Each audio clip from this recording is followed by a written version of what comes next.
Hi there. Let me continue with the topics left over from the same chapter, potential and intensity electrical. Alright, so last time we were talking about potential due to a positive charge plus Q charge, let's say. At any point over here would be positive. Let's say if this is a point A, then the potential here is a VA, and we learned that this potential is positive. But potential due to a negative charge, minus Q charge, at the same point, let's say A, is minus a VA. It's negative. The idea was, in order to find potential, we need to place a unit positive charge at that point. So whatever is the work done to bring that unit positive charge from infinity to that point here, from infinity to this point, the amount of work done will be called as potential there. Now we all know that the work done by an external agent was said to be positive. So that's the reason why here, since the external agent must do the work in order to bring this unit positive charge from infinity to this point, because the force here is repulsive. This is a positive plus Q charge and that is a plus 1 charge. Since this plus 1 charge will experience a repulsive force, some external agent must do the work to bring this unit positive charge from infinity to this point. That's the reason why here the potential is positive. In the similar manner, if you want to bring same unit positive charge from infinity to this point here, but here the force on this unit positive charge because of this minus Q charge is attractive. So minus Q charge attracts this plus 1 charge. There's a reason why here the field will be doing the work. Now since the field does the work, that's the reason why the potential here will be said as negative. Okay, we just learned that field due to a plus Q charge is directed that way, whereas the field due to minus Q charge will be directed this way again. This is the idea of the field. Forget about potential. If I talk about field, then the field is nothing but is the force experience. Since this plus 1 charge will experience a force in this direction, because minus Q charge will pull it, that's the reason why the field is directed this way. And the field due to plus Q charge, positive charge, will be directed away from it, because the plus 1 charge will experience a repulsive force. Alright, now let's talk about 2 points. Okay, so plus Q charge here is A point. Let's talk about another point B. Okay, what happens? The point which is closer to this plus Q charge has a higher potential or a lower potential. We'll find out that one. So what about the points? Say there are 2 points A and B. B is closer to plus Q and A is farther away from it. So will the potential at B will be higher or at A will be higher? So to do this, what we have to see is the amount of work done to bring this plus 1 charge from infinity to this point is, let's say, VA, because that's like WA, work done, W1 let's say, and that is a VA. This work done to bring again the same plus 1 charge from infinity to the point B will be W2 let's say, and that will be called as the potential at the point B. So this is VB. Now we all know that work done W2 is more than W1, because you'll have to do more work to bring unit positive charge from infinity to this point compared to that point. That's the reason why the potential at B, that is VB, is greater than the potential at A, VA. So we just learned a thing, that the potential at a point closer to the positive charge has a higher potential than which is farther away from it. So this is the higher potential point, and that is a lower potential point. Well, let's have a see this one, due to a minus Q charge. Now due to a minus Q charge, once again, we'll talk about 2 points once again. This is my point A, and let's say another point B. Alright. To bring same plus 1 charge from infinity to this point, alright, work done here, though the work done here will be done by the field, but the work done to bring unit charge from infinity to this point, alright, will be slightly smaller than the work done to bring the unit positive charge from infinity to this point. Let's say this is minus VB. So this is the work done to bring unit positive charge from infinity to this point. We all know that potential due to negative charge is negative. So potential here is minus VA, potential here is minus VB. But we all know, though the field is doing the work, but this work done is more compared to that. So minus VB is greater than minus VA, but mind you, the magnitudes. there. The magnitudes are bigger. This minus VB, this work done is bigger compared to this one. Now if you see the magnitude part of it, let's have a see. Say minus 5 and minus 3. We all know that minus 3 is bigger than minus 5.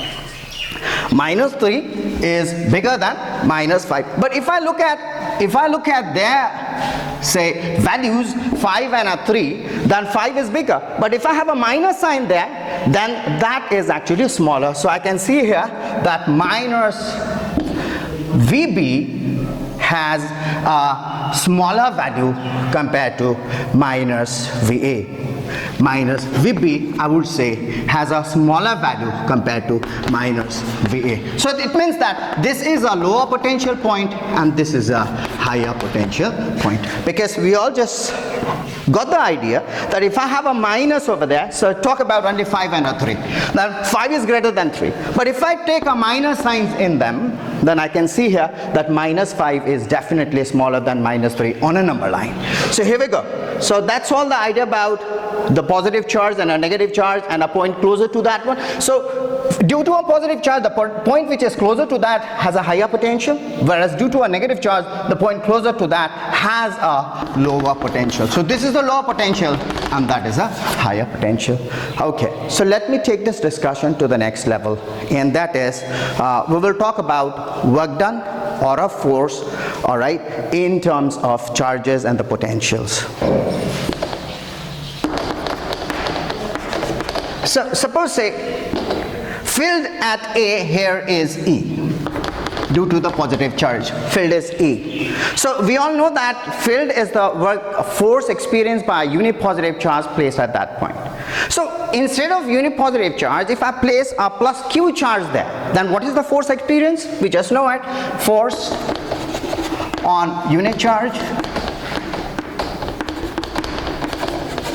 is equal to E. Force on Q, let's say some other charge, let's say Q charge will be equal to, plus Q charge, let's say, will be equal to Q into E. So this is the force on a plus Q charge placed at that point. So therefore F will be equal to Q into E, or E will be equal to F by Q. This is the mathematical form of field. Field equals to force divided by charge. Force experienced by unit charge, that's the idea. So E is equal to F by Q. So if I say what is the unit of E, E has a unit of, this is force and this is charge, so it is like Newton per coulomb. So unit of E would be Newton per coulomb. In CGS unit, I can go to dyne per stat coulomb. Dyne per stat coulomb would be the unit of electric field at that point. Okay, so this is the force on charge Q. Now if I say what is the idea about the work done then, let's have a see. So this is my plus Q and here is point A. Now if in order to bring plus 1 charge from infinity to that point, we call that one as potential at that point. Alright. Now instead of that plus 1 charge, if I bring plus Q charge from infinity to this point, that is like plus small q charge, then what happens? Here, plus Q charge. I brought that from infinity to this point. Potential here is V, let's say, or VA. Now, so what is work done to bring plus 1 charge from infinity to A will be equal to V. Work done to bring Q charge from infinity to A will be equal to Q into V. So this is the total work done to bring Q charge from infinity to that point, and that work done will be equal to Q into V. So that's the reason why mathematically potential V is written as W by a Q. So potential equals to work done divided by charge. That is the form of potential. Potential has a unit of volt electrically. Potential has a unit of volt, and that volt is joule per coulomb. So 1 volt is often said as joule per coulomb. 1 volt is equal to joule per coulomb. Mathematically Mathematically, if you want to define what is 1 volt, 1 volt is the potential at a point if 1 joule of work is done to bring 1 coulomb of charge from infinity to that point. Once again, potential at a point is said to be 1 volt if 1 joule of work is done, 1 joule of work is done to bring 1 coulomb of positive charge from infinity to that point. Potential difference between any 2 points is also said as that way, but let me make my point here clear. One more thing which I want to add here is this amount of work which is done to bring plus q charge from infinity to this point. Alright, this amount of work done will be said as the potential energy of that particular charge. So it means when I do work, because if you remember here, this is the situation that field is directed that way. So to bring plus 1 charge from infinity to this point, you know the work done must be V or VA. To bring q charge from infinity to this point, the work done must be equal to, we just learned it, q into V. So if the potential at a point is V, then the work done to bring q charge from infinity to that point will be equal to QV, and that work done will be said as potential energy. So it means if you do work against the field, then this work is stored in the form of energy in the body, and that particular energy is called potential energy. We have learned that in case of gravitational field also. The field, when you do work against the, let's say the body is rising higher or jumping, then when you jump, field is pulling the body downward and you are doing work against the field. So when you raise to a height h, then you will acquire a potential energy called as gravitational potential energy, mathematically given by mgh. That's the gravitational potential energy. So whenever you do work against the field, then the work is stored in the form of energy, and that energy is called potential energy. These kind of fields or the forces like electric field, otherwise the gravitational field, where the work done against the field is stored in the form of energy, and that energy is called potential energy, stored in the form like conserved. So such a force of the field, force I would say, would be called as conservative forces. There are another kind of forces called as dissipative forces. Dissipative forces, one of the best example of dissipative forces would be frictional force. When you do work against this frictional force, that work done is never stored or conserved. It is wasted or dissipated. So such a force are called dissipative forces. So categorizing force in the nature, alright, of the energy in consideration, then there are 2 kind of forces. One would be called as conservative, another would be called as a dissipative. So right now we are talking about conservative force.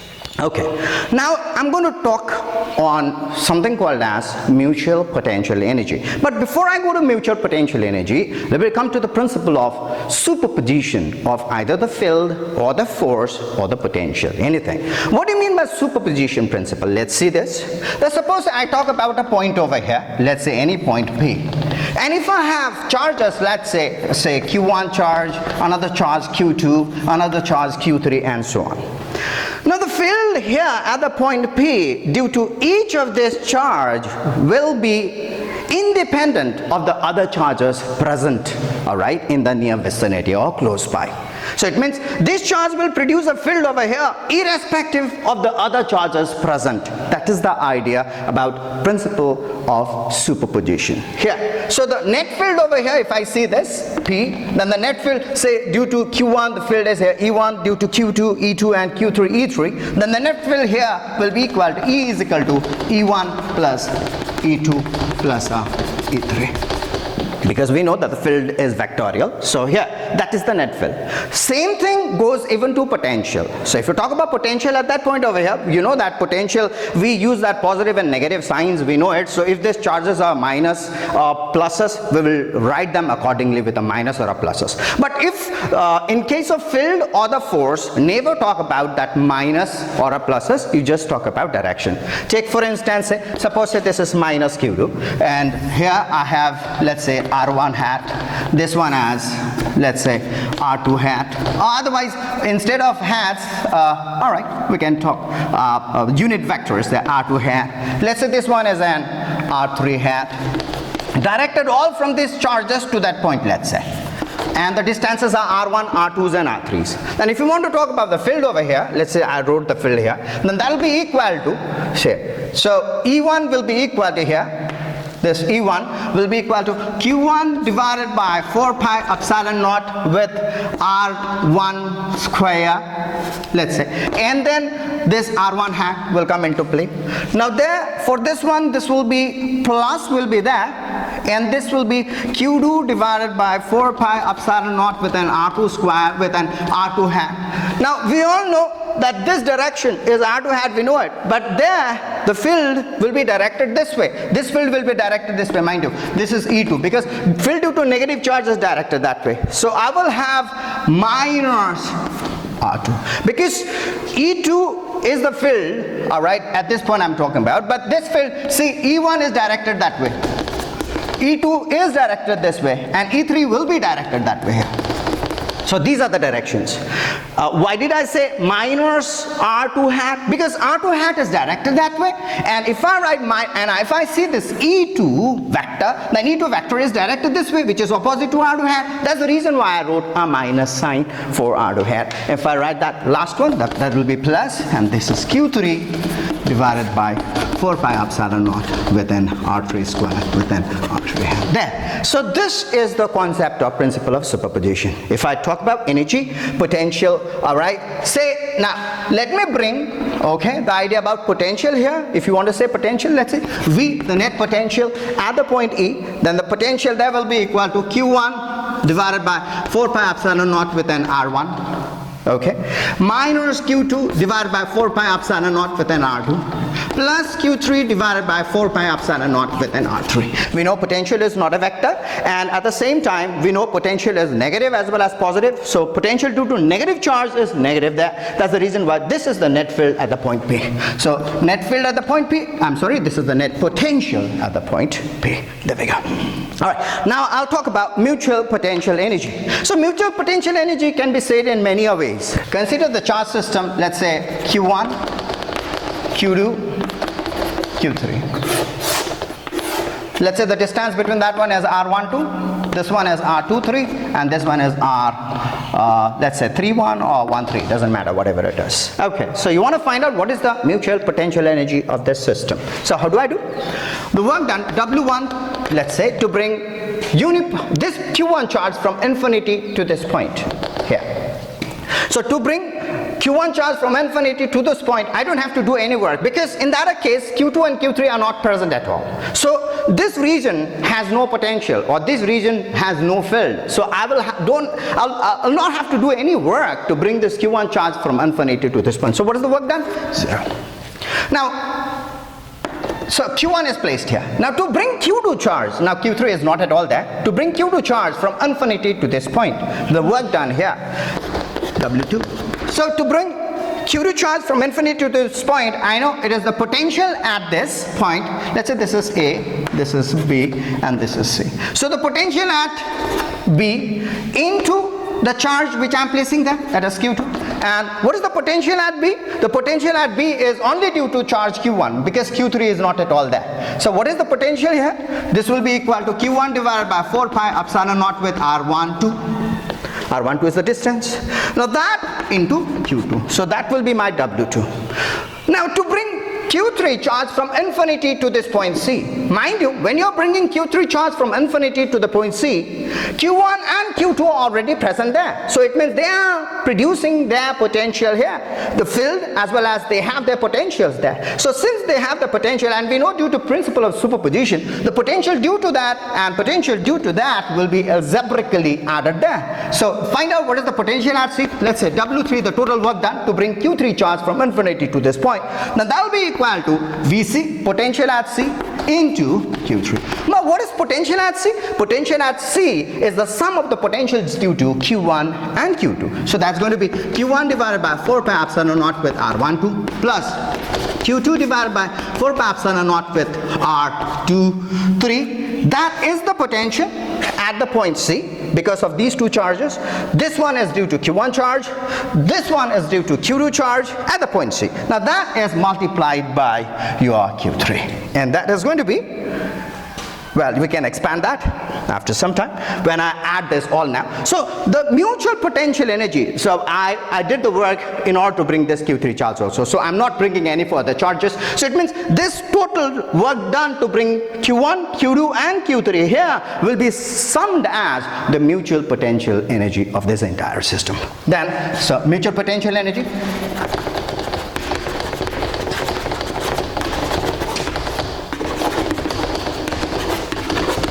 of the system, that is U, if I say it, electrical, then that will be equal to W1 plus W2 plus W3, and that is equal to W1 is a 0, W2 is, you have that, okay, I will not write all, we all know how to do that one, so it's going to be Q1 Q2 divided by 4 pi epsilon naught with R12 plus Q2 Q3 divided by 4 pi epsilon naught with R23 plus Q3 Q1 divided by 4 pi epsilon naught with R31.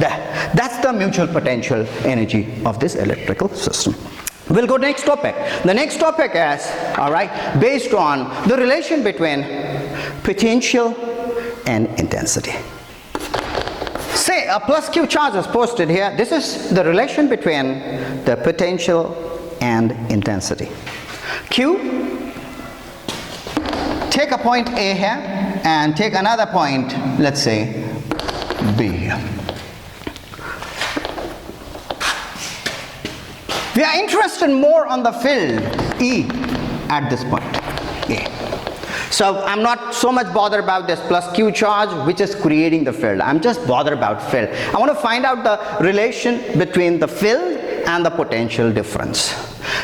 Now we all know that the potential at the point A, if suppose say is V, and we know that potential is positive because of the positive charge here, and the potential at B here, since B is at a closer point, near point, we all know the potential at B is higher. This is the first discussion we did today. So the potential at the point B is going to be V plus dV, let's say. This dV is an incremental potential difference between the points A and B. Here, let's say the distance from this point to A is R. So A and B has a separation of, let's say, dr. Let's say R hat is directed that way. So this R is the distance between this point and here, A. Potential at B, mind you, is V plus dV and A is V. Now field is A. Now to move unit positive charge, why I'm talking about unit positive charge is because the field itself is the force acting on that charge, unit charge. That's the reason why unit positive charge. So the work done to move unit charge from A to B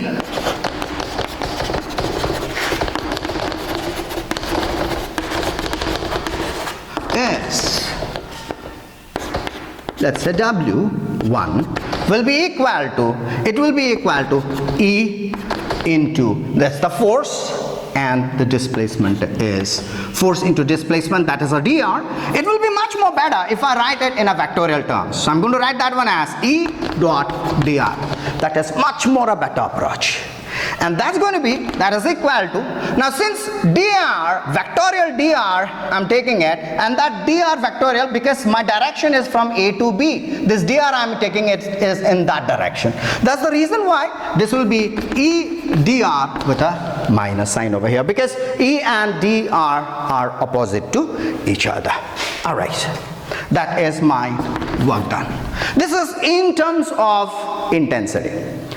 Now the same work done I can also define in terms of potential difference. The same work done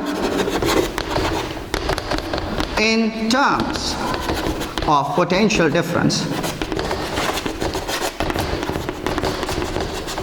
is, let's say that same work done is W2, mind you W1 and W2 are equal.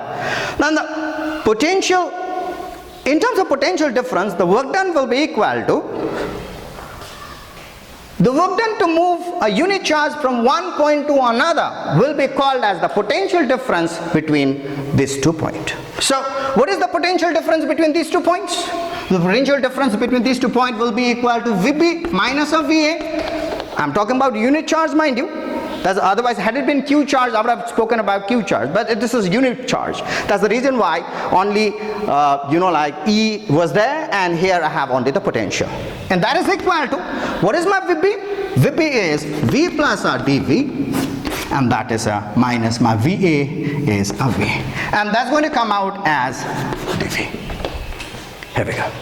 Now we all know since W1 is equal to W2, therefore we have minus E dr will be equal to dV. Therefore E is equal to minus dV by n dr. To be more precise, instead of representing this in terms of R, if I say that this is along the x-axis, then I can represent that field very conveniently as Ex will be equal to minus dV by dx. Let's say the field is directed only along x-axis. Suppose say the potential V is a function of, let's say, x, y, and a z. Let's say it is the space I'm talking about. The field, all right, is in the space, and the potential here is a function of all the three, let's say, dimensions. Then the field Ex will have minus del V divided by del X. In the similar manner, Ey will be equal to minus del V by R del Y, and my Ez will be equal to del V by R del Z with a minus. Now del here is a partial differentiation. Partial differentiation is an idea that when I'm differentiating in terms of x, it means y and z are assumed to be constant. That is the concept of partial differentiation, which you learn in differential calculus. Alright then? So if I finally write that in vectorial notation, it goes this way. E, we all know the field E vectorially can be written as Ex I hat plus Ey z hat plus Ez k hat, where this I hat, z hat, and k hat are unit vectors along the x, y, and z axis.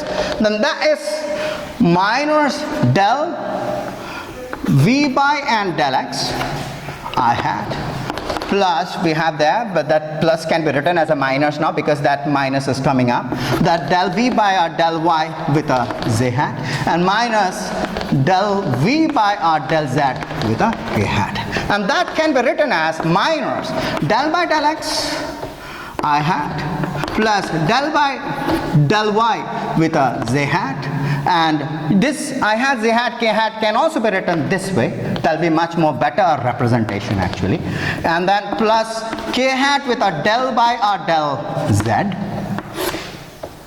Then I can write a V. It means I'm separating that minus is already separated, we all know it.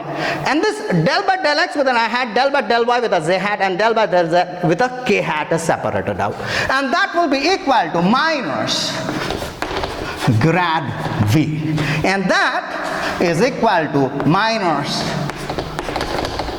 V. Now that grad, this grad is actually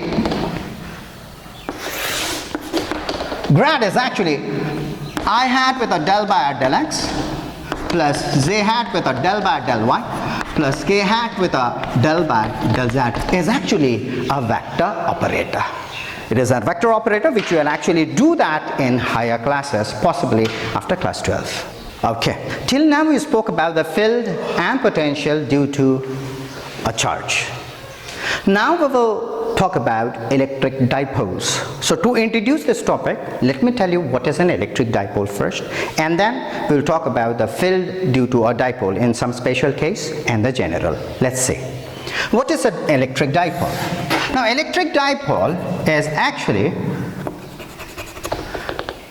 it's accumulation of two charges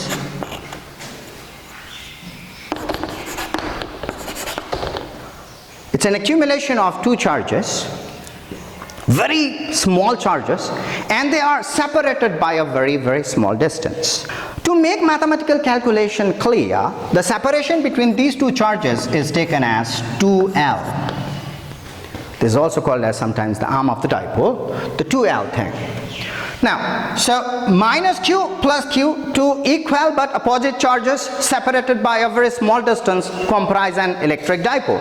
And conventionally, an electric dipole is taken as a vector. And the direction of this vector is directed from the negative to the positive charge. Say this point is A, that point is B. Then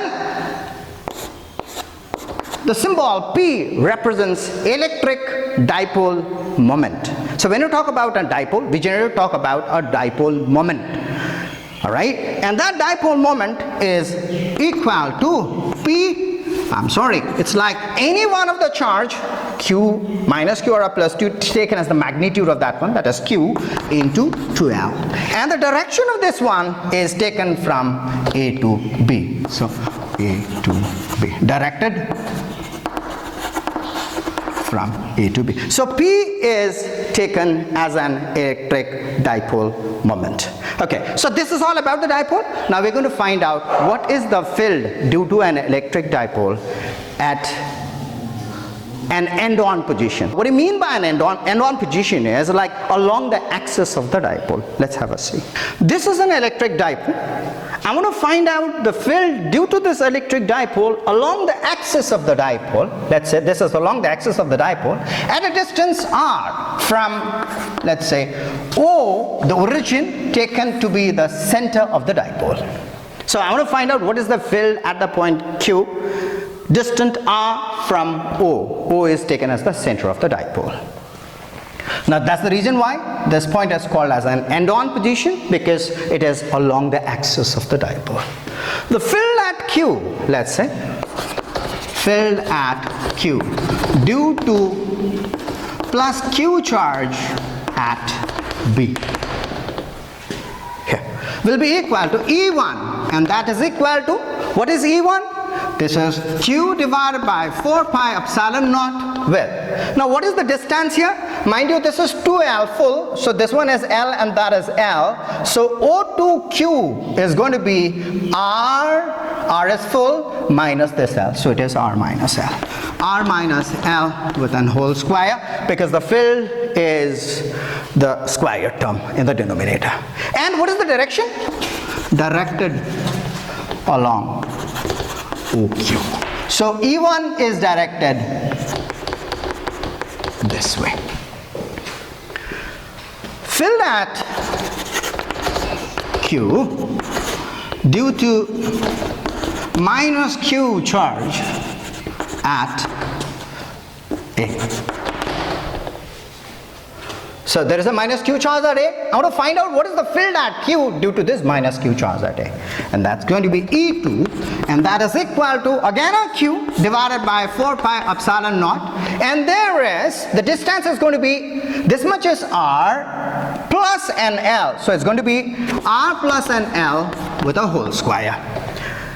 See, very interesting, this charge is minus Q, but as I have proposed to you earlier, that I'm not going to consider the negative charge. When I'm talking about the field, I will be more focused on the direction rather than the nature of the charge. So my E2 will be directed this way. We all learned that the field due to the negative charge is directed towards the charge, whereas the field due to the positive charge is directed away from the charge. So E1 is going to be away and E2 is going to be towards the minus, because due to negative it is towards, due to positive it is away. Here we go. So E2 is equal to that one, directed along Q to A. So it is Q to A. Here we go. Therefore the net field at Q. Now what is going to be the net field at Q? Let's see this. Tell me, which of these field is bigger? I know that E1, since E1 is due to the charge here plus Q charge, and this charge is at a shorter distance. That's the reason why the field, because of this one, is much more higher compared to that one. The directions are, we know that E2 is directed this way and E1 is directed that way, but if you look at this particular topic over here, alright, my E1 is because of the charge which is closer. So since this point is closer to it, that's the reason why the field has a higher value there. That's the reason why my E1 is greater than E2. Let's see this fraction wise otherwise. See, fraction wise, both of these terms, E1 and E2, they both have Q1 divided by 4 pi epsilon naught, Q divided by 4 pi epsilon naught, and same thing over here. But if you look at this term and that term here, this is a smaller term and that is a bigger term. We all know that in a fraction, if the numerators are same and the fraction whose denominator is smaller is a bigger fraction. So this denominator is smaller, that's the reason why this is a bigger fraction compared to that one. So my E1 is greater than E2. So the net field at Q, the net field at Q is going to be E will be equal to E1 minus and E2. As I told you, E1 is greater than E2, so I'm going to find out what is the net field there. And that's going to be, what's my E1? Is Q divided by 4 pi epsilon naught.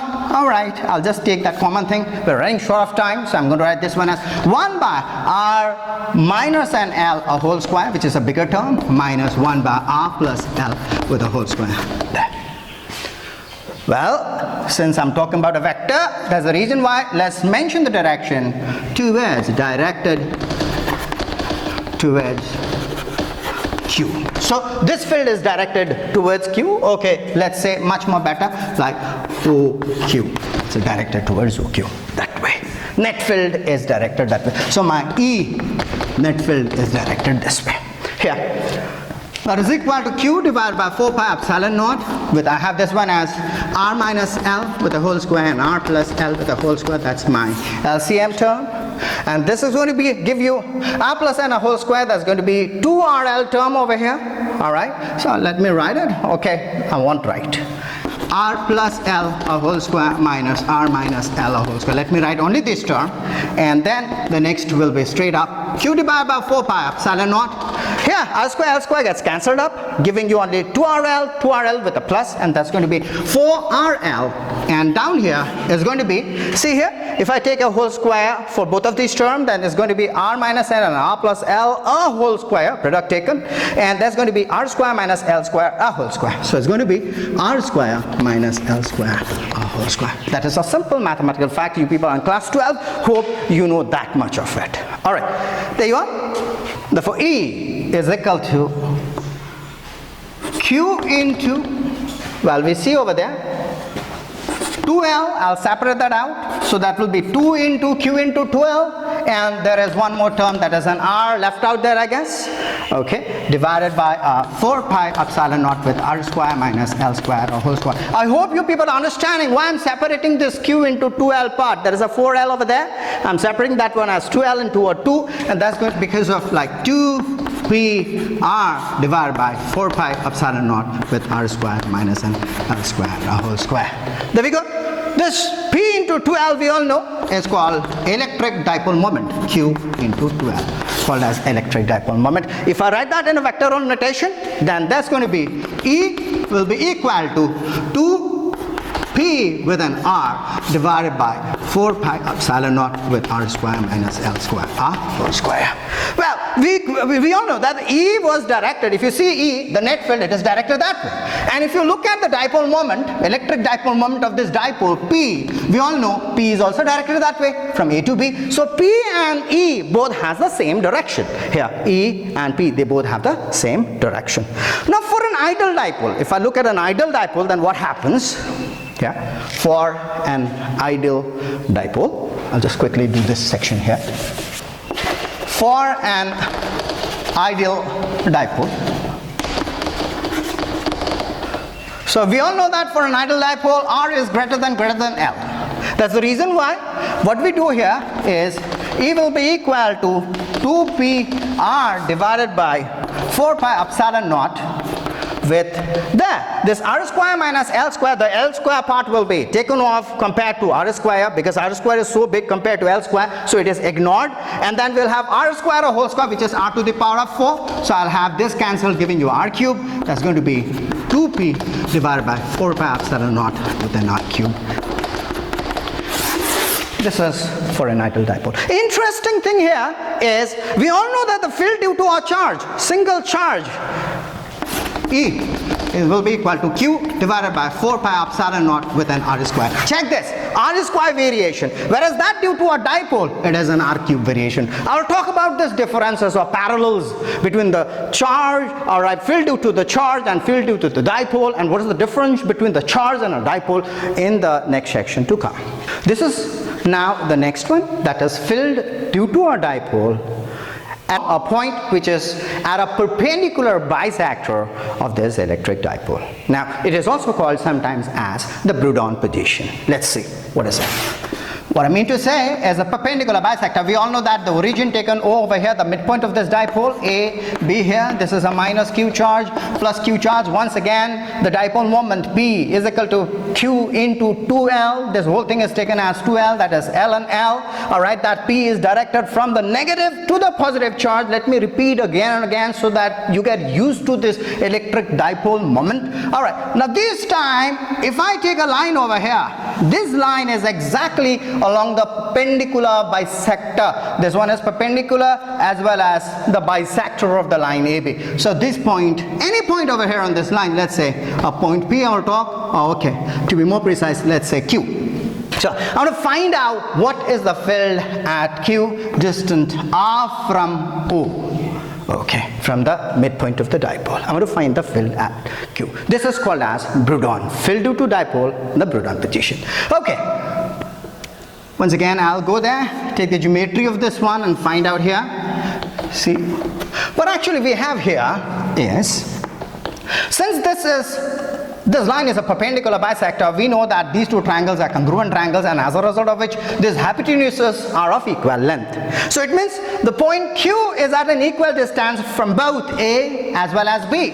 So it means the field due to the Q charge, see the magnitude of these two charges, one is a plus Q, one is a minus Q. The magnitude of the charges are same. So it means the field at Q will be equal due to this, both the plus Q charge and minus Q charge at Q. Only the matter of fact, the directions will be different. So if the field due to B, I mean plus Q charge at B is going to be directed away from it. Let's say this is the case. Let's say this is E1. And the field due to A, minus Q charge at A will be directed this way. This is, let's say E2. It will be directed this way. But we all know that this angle, if this is, let's say, a theta, now if I take a line over here which is parallel to this particular line,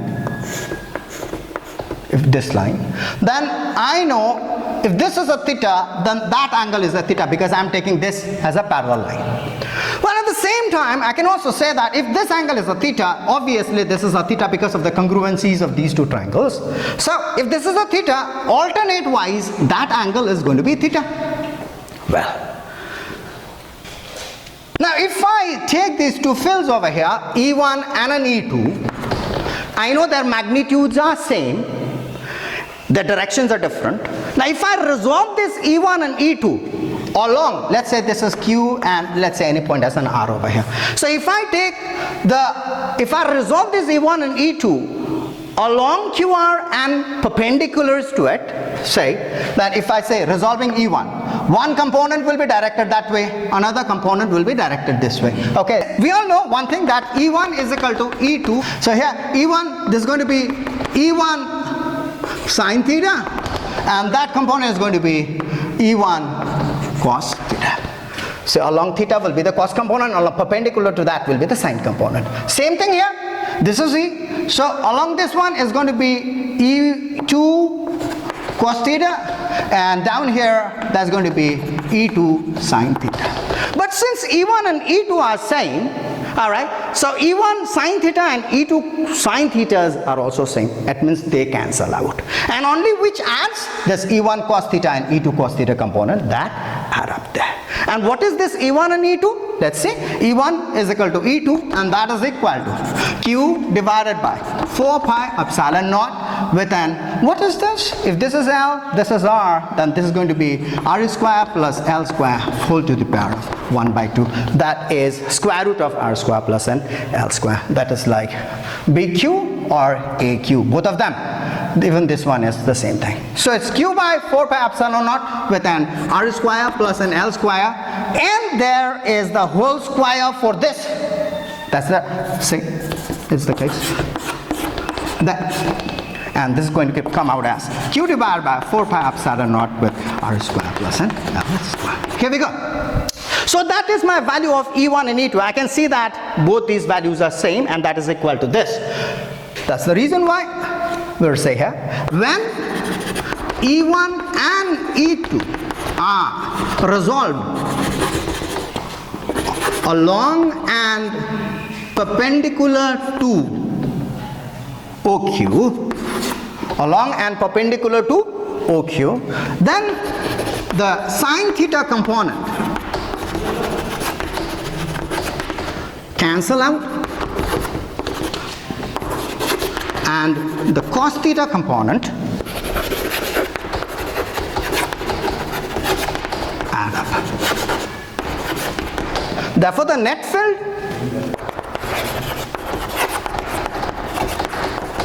at Q is E will be equal to, let's see what is the net field now. So E is going to be twice E1 cos E1 cos theta and E2 cos theta are same. So either I write E1 cos theta plus E2 cos theta, but instead of E2 I can write in E1. So it's going to be 2 E1 cos theta, because E2 cos theta is same as E1 cos theta. So E1 cos theta plus E1 cos theta, and that's going to be 2 E1 cos theta. How much is that? That is equal to 2 into, what is my E1? My E1 is Q divided by 4 pi epsilon naught with R square plus an L square here, and into my cos theta. Let's see from the geometry of the figure here, what is my cos theta? Cos theta from this figure over here, geometry of the figure, cos theta is curly or brown hair. Brown is my L, so I'm going to focus only in this triangle, brown, and my hair is that, R square plus L square whole to the power of 1 by 2. That is a square root of that one. So this, it's L by R square plus L square whole to the power of 1 by 2. Okay, and that is equal to 2QL divided by 4 pi epsilon naught with this and that is going to give you R square plus an L square. This is a 1 plus 1 by 2. 1 plus 1 by 2 is a 3 by 2. So it's like 3 by 2 here. Vectorially writing, E will be equal to, well, let me come to that vectorial notation next, because Q into 2L is my P. So let me write P first, and then 4 pi epsilon naught with an R square plus L square whole to the power of 3 by 2, and that's my E. Let me write a vectorial notation for this one. The vectorial notation is going to be, if you look at P, my P is directed that way.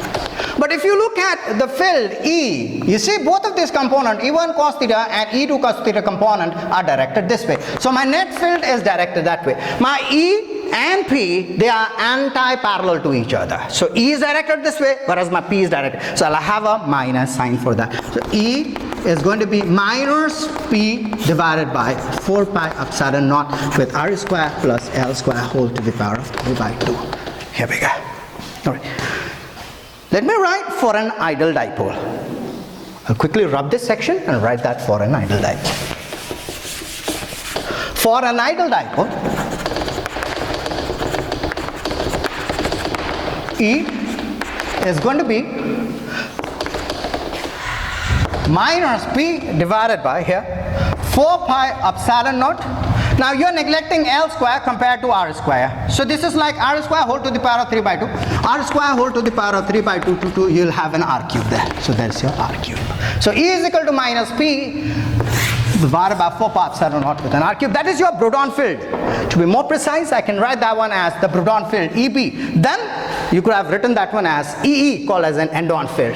So what do we see in the magnitude forms of Proton and end-on field comparing? Mind you, the same distance, R from O, that one also, end-on position R from O. But if you see that the end-on field is twice the Proton field. So the field due to a dipole has a directional property. It means it's not like the field due to a charge type. Field due to a charge type, it doesn't have a direction. I can say it has a directional property, but at the same distance, it will have the same magnitude. But because of the dipole, even at the same distances, let's say R and R from the same O, all right, it has different values. On the end-on position, it has some different value, like 2p divided by 4 pi epsilon naught within R cube, whereas on the proton field, it is just p divided by 4 pi epsilon naught within R cube. Thank you very much.